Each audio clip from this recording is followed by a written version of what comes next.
Okay, so if you're interested in taking apart the Star-Lord helmet, I did it, and I can let you know how to do it. This is a beast. It's complicated. I'll talk through it, and I'll talk about the different layers of the mask, because it's a complex interweaving of layers, because it's not a full dome or anything like that, so I guess it needs more strength, and why they kind of overlap multiples. But before you even start with this thing, you'll need to start with one of these. Hopefully that's in focus. It's a TA27. It is a triangle screwdriver tip, essentially. I bought this bit set on Amazon. I don't remember what it was, $8 or something like that. I don't know, but made in the USA if you prefer that. Anyway, it works for me. I'm happy with it. Get whatever you need, whichever. Anyway, so before I get into this, you can see that there's a bunch of different pieces here, and I haven't taken it all completely apart because I don't need it completely apart for what I'm doing, but I've gotten through the hard stuff. So I'm going to share that with you because it's painful. Yeah, so the reason I'm taking mine apart is because I want to modify it. I want to add a voice amp. So what it comes with, and I also want to have a little TF card or a micro SD card to play the full soundtrack of the Guardian of the Galaxy. And I drank a soda right before this, so it's kind of bothering me right now. Anyway, so I want a TF card. I want a voice amp. That's mainly what I want, and I want it louder. So how it comes by default, if you haven't seen this mask, it's pretty cool. It's very well designed. But what they have initially is they have light up eyes, so the eyes light up red, and they have speakers. And do not be misled. Do not think that these speakers are facing forward and projecting outwards. In fact, they are projecting inwards. This is the back of the speaker, and it projects into the face cavity. It's for you to listen to tunes from your phone or any other Bluetooth device. So it has Bluetooth, and it has light up eyes and some little sound effects that associate to the light up eyes and to the Bluetooth being enabled and disabled.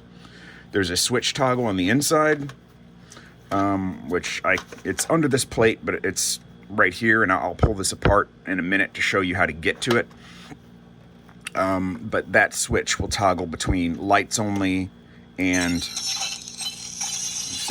you can kind of hear that, and you can kind of see the lights. It's basically projecting in the middle, and it has an interesting, like, partially interspersed brokenness in the red dots in there. So it's pretty neat. And that was the Bluetooth connecting. So now you can play tunes from whatever. So that's only if it's in a certain switch position. You change it to the other, it's only got two. You change it to the other, then it's just light up eyes, and that's it. And you can toggle the light up eyes.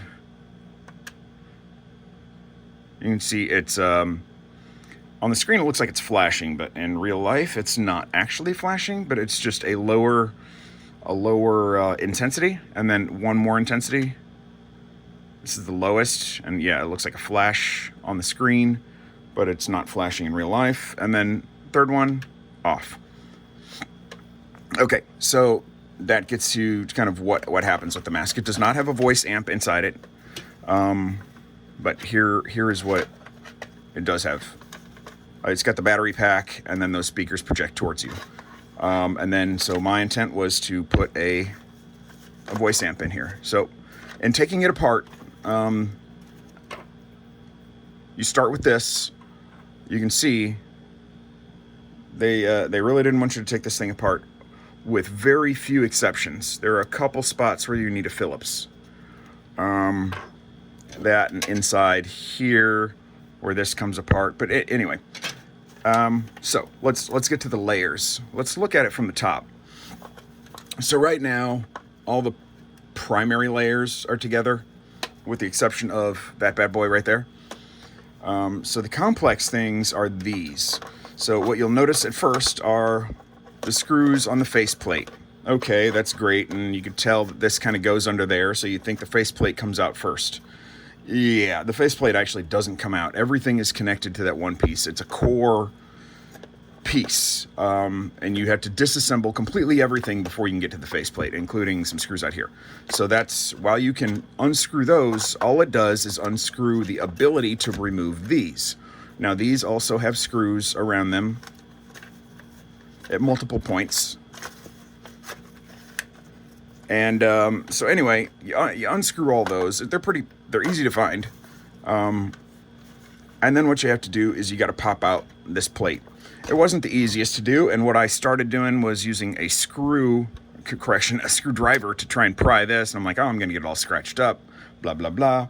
But what I realized later, this is great. This is where the helmet intersects with the body, and what you can actually do is just go like this and pop that bad boy out. So then you think, oh, okay, yeah, then this just comes right off. No, you'll tug and be like, there's hidden screws somewhere. There are not hidden screws. There are actually, if you've removed all the screws, you can see 3 different spots here. Let me twist this around. So there's 3 different screws that go through, but yet you've taken them out, yet it's still held down because it's sandwiched with this one. Because this one screws onto the front, this one actually loops underneath these posts. So then you've got to, I just accidentally pushed it back in. So you've got to, and it's pretty easy. You kind of bend this out. You don't want to do it too much to where you break anything, but I found that they're pretty flexible. And if you bend it out and just kind of shimmy it, it'll slide out from under these. But there are posts down there. And you can see there's 3 spots where they're held in, and there is no yanking. You have to bend it and pull it and get it to pull out. Anyway, so that's the complex portion with these side pieces. Again, with this one, just kind of enough tug and it pulls right out. Okay, so now we're a lot more broken down. I can go ahead and open this. Of course, that's not going to be one of those easy screws, is it? Oh, yep, there it is. I mean, this is just a battery compartment, so I don't really need to show you this, but for the concept of showing you it broken down, this is as much as I was willing to break it down. Yeah, these come off, but I'm not separating these. There's nothing to gain by separating this from this main piece. Yeah, as long as that thing's falling out. I'm not sure what these were for. So if you look at these, this is this here. So if you're doing helmet mods, just know that these are here, and that it looks like it would be a great spot to, you know, if you wanted a remote USB jack or something like that, you could put it in there and just stick a USB drive in. Or if you wanted to, I don't know, put your TF card reader there. You know, it depends on what kind of board you're working with and how it's broken down. I was thinking a USB charger to charge my board and battery and stuff like that would be great here, but you know, it depends on how the board is designed, and I'm not willing to cut it up, and I'm not an electrical engineer, so I'm not going to go that far. So anyway, so that pulls out on both sides. Not sure what the original intent was, but it seems unnecessary at this point because they didn't do anything with it. But if you want to use it for a mod, hey, right? So I'll just review in here. So this is just, I looked at pulling this off, and this is a kind of, I think it's got a screw that holds this in on the front side, but I'm not taking off this faceplate to pull this off. If you really wanted to, you could. This pulls out. It's got a rubber arrow tip that when you force it, it'll stick through. So you just need to stick a screwdriver in there. And I had originally had it out, but I pushed it back in when I was testing it out. So you can do that. But anyway, so here's the button. And you see the lights light up, whatever. So, and this is the switch. On the outside, it looks like this. It's just one of these switches that slide back and forth. And all it does on the inside is slide a smaller switch. So you can see that there's another, let me zoom in. You can see that there is another switch down here that's actually what this other switch is moving. It's just sliding it left and right. It's just that this one's vertical and they needed a horizontal switch. So this would toggle to lights only. So it'll still make the noise for the lights, light up the lights, but it won't do the Bluetooth. And one reason I didn't want to do a Bluetooth thing is because I don't want to burn up my phone if I'm wearing something for any long period of time. If you go to a comic convention or whatever, anything, you don't want your phone burning its battery while this entire thing's burning its batteries. You know, I want to keep my phone from not dying. So I just want to put everything in here, and I want to be able to have these things as grab and go, and it's ready. It's got the TF card with all the tunes in it. It's just, I just got to make sure the batteries are charged, right? So I don't want to have to worry about my phone being yet another factor. Okay. So yeah, so this is probably how I'd keep it, like this. But anyway, so these wires, they remote to the front, and then so let's just finish up in here. So this is everything for in here. You have the nose guard. This is all just one single piece, including this box here. Speakers are behind here. Sorry, getting ahead of myself. Forgot to zoom out. So this is all one piece here. Holds the batteries. The battery container is a part of this. Speaker grills projecting inside. So now let's flip it over. So all this is doing, this was our sandwich pieces. Again, you see that, and that's where our other pieces were as well, just sandwiched in there.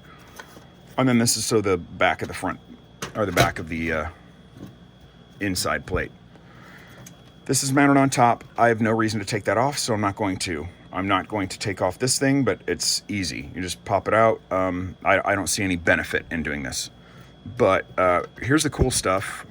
So what I wanted to do was modify and try and get a speaker placed in here for my audio system, and then have it project, ideally, out these bad boys.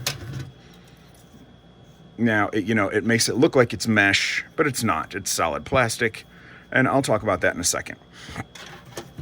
But again, these face in, not out. I thought I could flip them around. Maybe I could do some mods to this. Replace that, put just a window screen material in there or something like that. But this is a little more complex.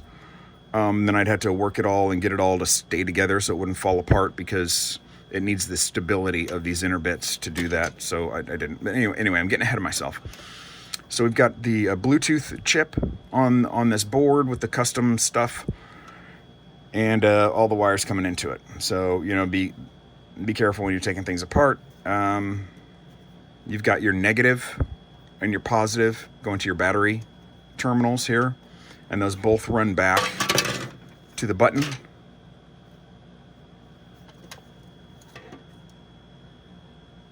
Or, well, it comes through these and runs back to the buttons.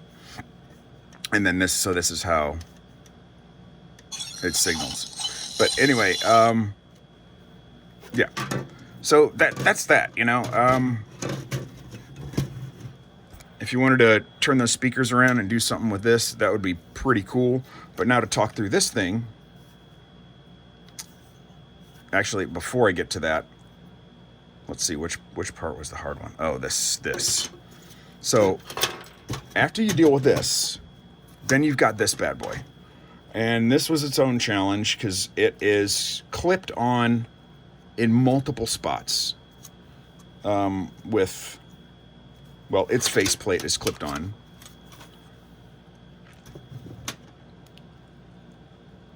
And then it actually has some clips of its own that go to this.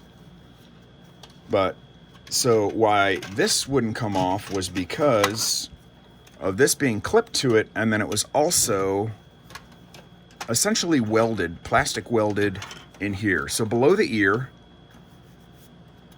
you see a nub, and you see, look at this. This is not, well, of course they try and make it look like metal, but all it is just plastic. So I didn't want to break it off to get it out. So what I did was I used a heat gun on the inside, because there was just a plastic nub. It basically looked like oh shoot, I'm forgetting the name of those things. A pop rivet. It looked like a pop rivet that was expanded on the inside. So it was expanded in that area just in plastic. So I took a heat gun, held it on it for just a few seconds, and just kind of started pushing on it with the heat gun and pulling on the outside slowly.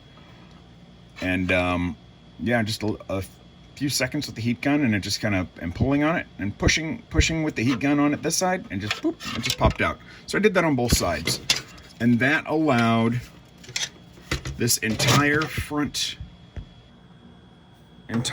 apparatus all to come off. And then, so you see there's 3 big main pieces here. But this beast was holding all of it. Yeah. So after that, then there's no more clips on this. You do have clips with this. And I want to say, I thought these went into the inside as well. Yeah, they do. I'll also have to pop off maybe 2 of these from the inside, I think. Okay, maybe it was just 1 on each side. So what these are, you can see it's kind of chawed up in here. That's where those clips came through. And what they do is they have essentially the clip that comes through from the outside, goes through like this, and it goes through a hole. And then, yeah, it's flat here. But typically they'll have then a vertical thing to keep it stable and actually force it to go over and make sure it hooks and stays hooked. So it's essentially kind of pushing against it. So I think I broke off at least one of these. I was just like, pop, pop, pop, pop. But I'm okay with that. I can deal with it. You can kind of see these. This one, and it's on this. It's partially disassembled, but same concept on the other side. It wasn't open like this before. I'll tell you that in a second. So where was I? Yeah. Then that allowed that to get off. Was there anything else? It might have been clipped into something else. Oh yeah, I think it was clipped into here. Anyway, there's a bunch of these clips that you have to undo. And you can see I really manhandled these, and I was okay with it, because I'm like, the clips are so tight in there without these reinforcements. I'm happy to just go ahead and kind of break out these reinforcements and get the clip out, because they're in there. They're tough.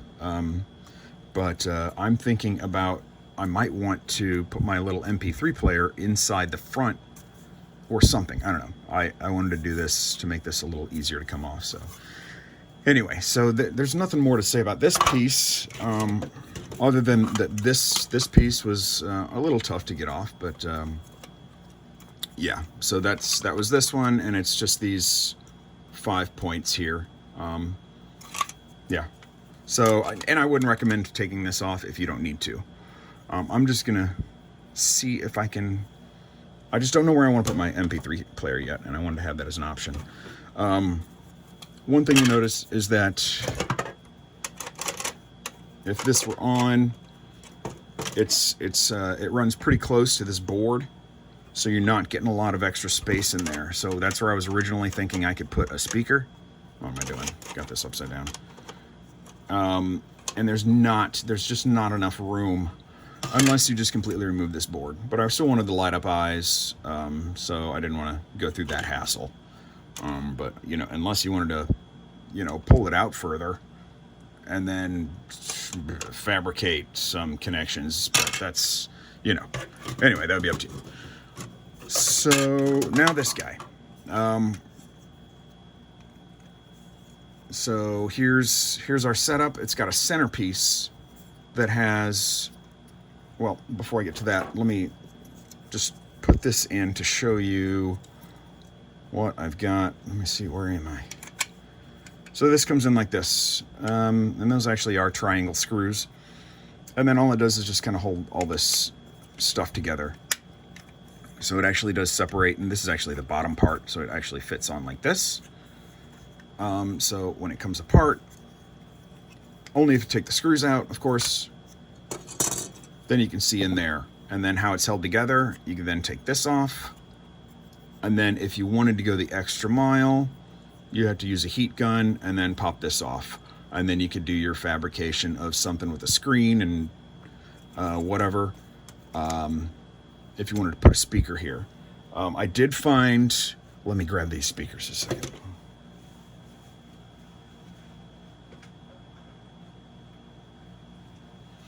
I have these are really kind of crappy. These are pretty crappy speakers, but I do have them available, and I did appreciate just how well they fit inside here. Like if you wanted to put one in there at, you know, at some whatever, and then just have a speaker in there. Although it, you know, it does have the original speakers, so if you want to turn them around, and which is why I did this. But so these, and you can see the, was it 3 ohm 1 watt. These are available on Amazon, but the speaker that I'm using now is a 10 watt 4 ohm, and it just blows this thing out of the water. These things sound silent in comparison. They're not silent, but you know, if you wanted to do something like that, but I'd probably go for the better quality speaker, but I was just happy how, you know, how well this fit in there. Anyway, so yeah, so what I was thinking was, if I was going to choose to have this on and project the speakers outwards, like if I daisy chained into this with my own system, or if you just wanted to still use the original Bluetooth, swap these around and project the music out, that would be cool.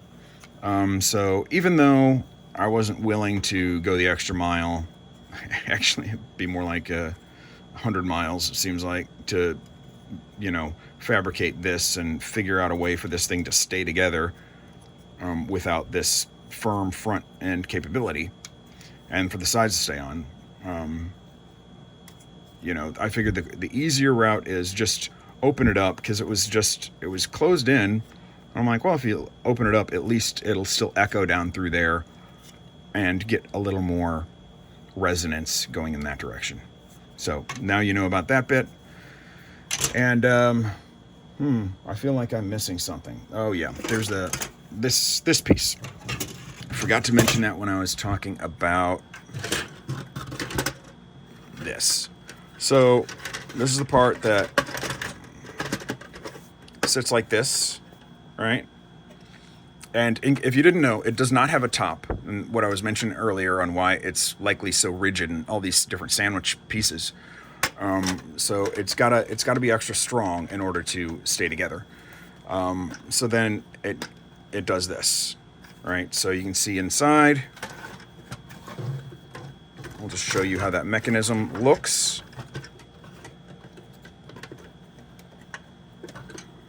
Let's zoom in.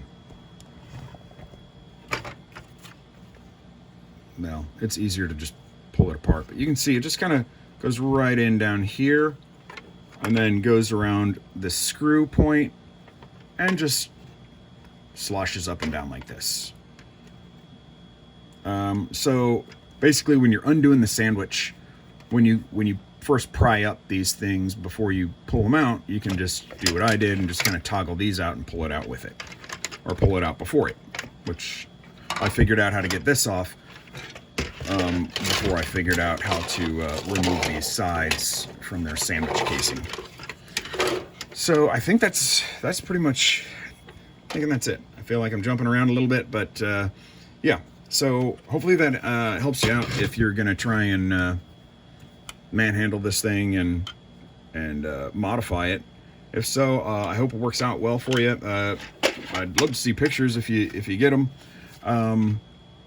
I don't know if you can post them. I don't know if you can post them in comments. I don't know. Anyway, if you can, that'd be great. The only thing I really didn't mention is then this back part of this thing, you can also unscrew that, but I didn't see any value in doing that in my use case. So hopefully this video has helped you out. Good luck in your modifications. Take care. I'm out. Oh, by the way, leave a thumbs up, subscribe. I'm out.